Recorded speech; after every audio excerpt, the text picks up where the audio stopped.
Backwoods hicks mistake barrels of toxic waste for moonshine and become tobacco-chewing, gut-stomping, cannibal kinfolk from hell. The goriest laugh riot ever produced.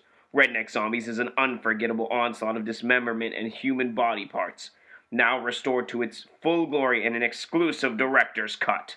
I'm Corey. And I'm Paul. And we are the B-Movie Bros. We review B-movies to the best of our abilities. Sometimes we get off topic, but randomness is a gift. This week we bring to you the 1989 zombie classic, Redneck Zombies. This is a Troma studio release, and here we are broadcasting live from Paul's apartment in association with the River's Edge Network. Let's dive right into it with our technical difficulties. Here we go, our top and bottom three of this movie. Let's start with the bottom.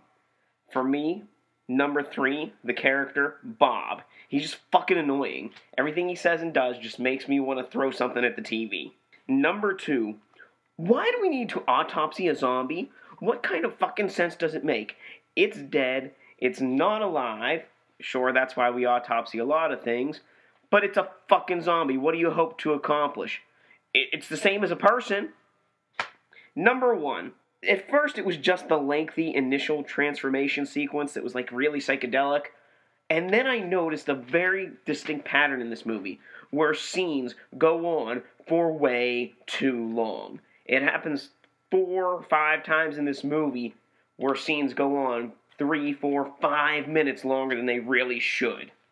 And nothing happens. Paul? Alright, this movie had some of the worst cut scenes I've ever seen, the worst editing. You see things jump around awkwardly. I know it was low budget, made by amateurs, but come on, just cut this scene and, redo it. For number 2, the zombie transformation scene, like you said, just went on way too long. They did this weird, special effects that were really antiquated nowadays, but it just kind of gave me a headache. It was really poorly done. And for number 1, this movie just had a real weird change in tone and genre. Went from being this funny movie about rednecks drinking some weird moonshine to this gore-infested horror film where people are just getting torn apart. It was very awkward. For my top 3, number 3 is the shaving scene. When one of the rednecks is out delivering his moonshine, he picks up this hitchhiker who happens to be the town barber's brother, who does all the shaving at the barber shop. And he just kind of goes crazy, starts putting shaving cream all over his face, shaving his face, throws shaving cream on the other redneck, starts shaving his arm. It's kind of creepy but funny at the same time. Judging the way this movie went, I can't tell if it was supposed to be funny or creepy, because this movie tried to do both. But that's the only scene where actually both of those, the horror and comedy, are blended together in a way that works. It was probably by accident. Number 2, I had to split this between 2 things. Number 1, in number 2, is the ultra goriness of this movie. I'm a gorehound. I like gory stuff. This movie does a great job at just throwing blood and guts and everything at you. It tied with the fact that there is a baby zombie in this movie, and he is, or she is, so adorable, I just couldn't leave it out of the top 2. Number 1 is the Tobacco Man. In this world, they don't have the Ice Cream Man, they have the Tobacco Man, who drives around his tobacco truck, and you come and you give him your change, and he gives you your tobacco. And he has this awesome voice, this awesomely evil and ominous voice. And, he does warn them about the dangers of tobacco, kind of like the Surgeon General's warning. So he's not an all-around bad guy. Pretty cool. And he saves the day. Paul? Okay, so for number 3, there's this Redneck Zombie theme song going on. It was so ridiculous and terrible, but it was really funny. And I thought that was going to set the precedence of the whole movie, but yeah, not so much. For number 2, I had to pick the Tobacco Man, though he came off as, funny in a trying to be creepy way. He was a mix between Jason Voorhees and Freddy Krueger, but I can't tell if they were trying to make him scary now, because I don't know what this movie was. And for number 1, when the movie was trying to be funny, the dialogue and the jokes were legitimately funny. And when it was trying to be scary, the gore was actually pretty well done. It just didn't meld together. Well, we didn't talk about the dialogue, but let's give the people what they don't want anyway. A quote war! Quote war. Alright, I'm going to give you a couple quotes from this movie. So is Paul. We're going to go back and forth. Shit on a toadstool. Whatever it was, it must have been the epitome of horror. I like knockers. Dark times are coming. And that brings an end to this episode's edition of Quote Wars. You can tweet us at BMovieBros. That's all one word.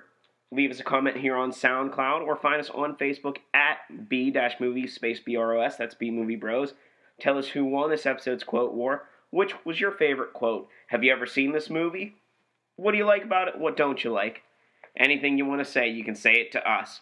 Or you can tweet Paul directly at BMoviePaul. That's Yes, all you one can. word. Let's give this movie our final take. On a scale of 1 to 10, our shot scale, which is, of course, remember, a reverse scale. 1 being the best, 10 being the worst. How many shots do you need to take to get through this movie? Paul, what do you give this just a number score? This movie is 7 out of 10. I gave it a 9 out of 10. What do you have to say? This movie started out as a comedy and abruptly changed into a horror. Neither of which was done poorly, but together they just didn't blend well at all. If they had just tried to be one type of movie, I think, or tried to split it into 2 different movies, I think it could have worked. But when you have a movie called Zombie Rednecks, you kind of have to keep it as a comedy. Trying to make it really disturbing and as a horror just completely failed. This movie is a prime example of trying to do too many things at once and just failing completely. Yeah, I think it could have been done as a horror movie, but like you said, you just needed to keep it one genre the whole time. Yeah, like if they made it into 2 different movies, a funny movie about rednecks, that would have been great, and a zombie movie that's supposed to be scary, that would have been great because they did well with the gore and all that, but they could not blend it. Mixing horror and comedy, I think, is inherently a hard thing to do, and for a group of people who really were clearly amateurs at making films, they clearly couldn't pull it off. Well, I have to say, I gave this a 9 out of 10 on the shot scale because Redneck Zombies begins as a fun comedy about rednecks doing redneck shit like making and drinking moonshine. And the redneck parts are pretty funny and the best parts of the movie. Then the rednecks are all zombified, and all we're left with is a bunch of shitty, annoying hikers that finish out our comedy as a horror movie instead. Plagued with bad special effects, bad editing, poor sound quality, and terrible acting, Redneck Zombies fools you into thinking that you're gonna be watching an enjoyable movie, then turns around and rams shit right down your throat. You know, I would just find a different movie, or, you know, just ram your own shit down your throat. You'll probably have a better time. And that's what I think about this piece of shit. So, you know, we know not everyone likes to watch the same kind of movies that we do. So we like to try and give every B movie we review an A movie companion. Tell you why a movie of higher class is just the same movie as this B movie we watched. For me, I picked the 2001 comedy Evolution.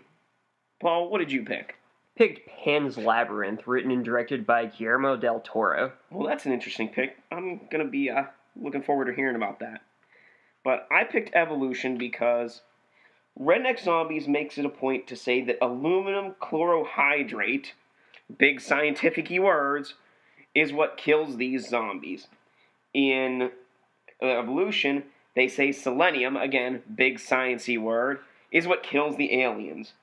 In both movies, the military tries to intervene, but fails miserably.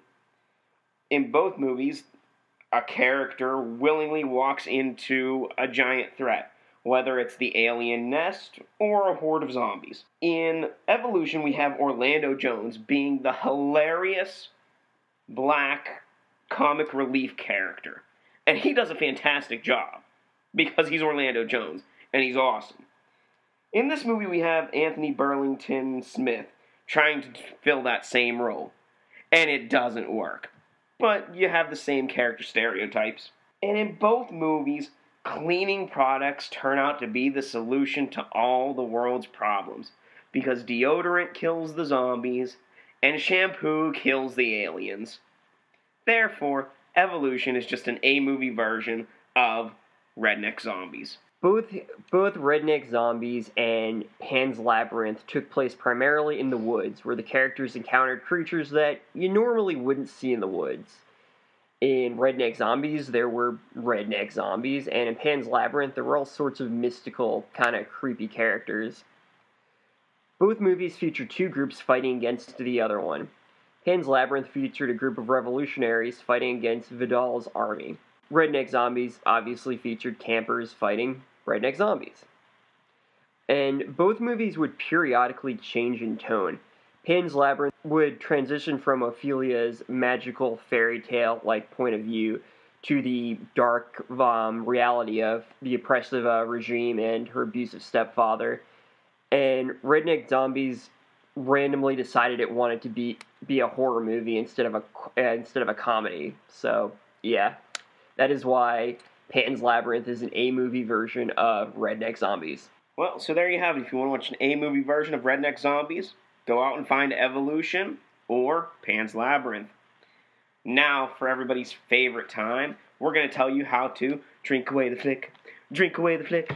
Come on and grab your drink. Let's drink away the flick. I'll give you some drinking games for this movie, then Paul will. Number 1, every time someone gets bit, take a drink. Number 2, every time a jar of moonshine gets open, take a drink. Number 3, whenever the tobacco man shows up, finish your drink. Number 4, anytime someone throws up, drink. And of course, number 5, because it's Inbred Redneck Month, anytime you hear a banjo, take a drink. Paul? Every time Bob spazzes out, take a drink. Every time there's awkward editing, take a drink. Every time someone gets torn apart, take a drink. And every time this movie abruptly switches tone, take a drink. And those are your ways to drink away this flick. Now, it is the end of Inbred Redneck Month, and as so, we have to give our final ranking of the movies. We watched 4 movies this month, and let's just see how it went. For me, number 4 was Redneck Zombies. It landed at the bottom of a barrel of shit. This was the worst. Number 3, Blood-Sucking Redneck Vampires. Although not quite as shitty as Redneck Zombies, it at least had Cletus, and Cletus made that movie kinda awesome. Number 2, Inbred Redneck Alien Abduction. Where it was a shitty movie, it was a funny shitty movie, and knew it was a shitty movie to begin with. Number 1 for me was Evil Dead Inbred Rednecks. Because everything just melded together so well in that movie that no matter how bad it was, it turned out to be wonderful. I've actually got the exact same ranking as you did. Redneck Zombies was at the bottom. It tried to be too many things and just fell apart. 3 was Blood-Sucking Redneck Vampires, which just wasn't all that much fun to watch. 2, Inbred Redneck Alien Abduction, which was fun and I enjoyed it. But it wasn't as good as number 1, Evil Dead Inbred Rednecks, which is just phenomenal. I will watch that movie as many times as I can.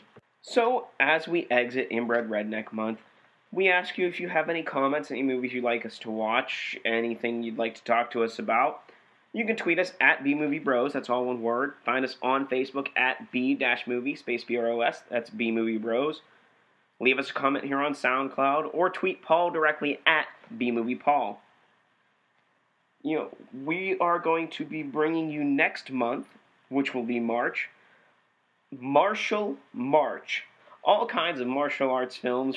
And if you join us next week, we'll be watching and reviewing the 2005 Japanese martial arts movie, Death Trance. I don't really like to walk away from movies without giving it some credit, so I just had to point out a few things. Redneck Zombies was only filmed in 32 days, and it was so low budget that they could only afford 1 bottle that they could break. And it was made in 1989, so the effects might have been considered better back then. It still didn't work, but I gotta give it some credit. And there you have it. Just a few parting words for Inbred Redneck Month and Redneck Zombies. So until next time, friends, be brave, be alive, be back next week.